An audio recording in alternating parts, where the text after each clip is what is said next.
Good day, I am Louis E. Galano, and this is my submission for Laboratory 1 titled Mini System Integration, University Student Portal. The core concept of this laboratory is to solve the problem of island of automation. In many organizations, data exists in silos.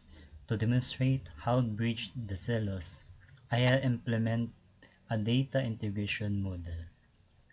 I have built two density subsystems for this simulation. Subsystem A, the register backend.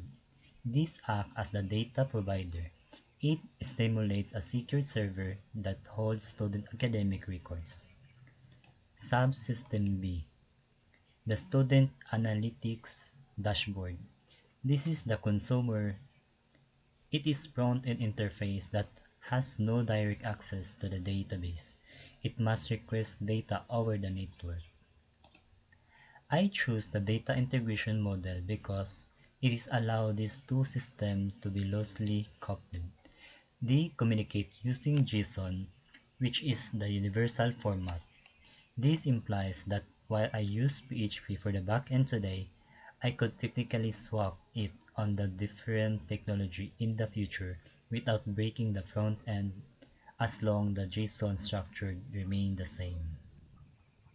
Let's dive into the technical implementation.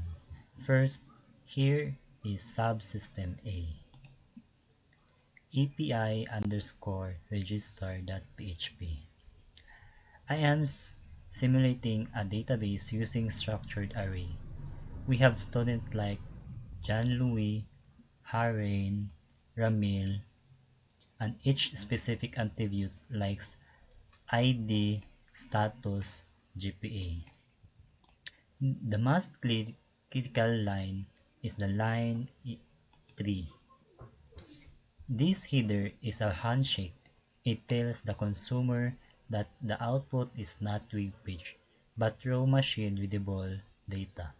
Finally, echo JSON underscore encode converts our PHP array into the standard JSON string. Now let's look at the consumer subsystem B. I have structured this using semantic HTML. You notice the div with the ID result area contain an empty state message. This provides that the data is not hard-coded into the page. The integration logic happens here in integrate data function. 1. ASYN or await. I use the asynchronous function to handle the network request without freezing the user interface.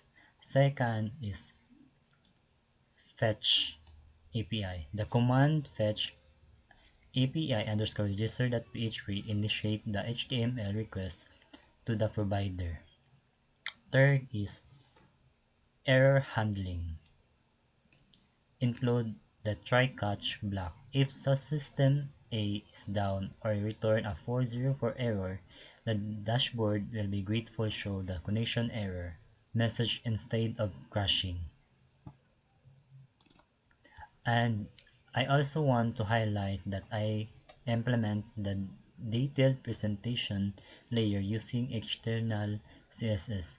I use this gradient background and the style table class to ensure the data is presented professionally. This demonstrates that while the data comes from the back end, the presentation is fully controlled by the front end. Now, for the demonstration, to prove the real integration is happening, I have opened the browser developer tool and navigate to the network tab. As you can see, the dashboard is currently empty. It says no data loaded yet. So I will now trigger the integration. Visually, we can see the table has been polluted. We can see the Sebet table is active with a GPA of 12.15. The system even applied a specific CSS badge, green for active, and if we have a graduated student, it also be blue. But technically look the network log, you can see the request name API.php with a status of 200 OK. This confirmed that subsystem B successfully reached out the server, retrieved the JSON payload, and rendered in dynamically. To conclude, I would like to reflect on the integration process.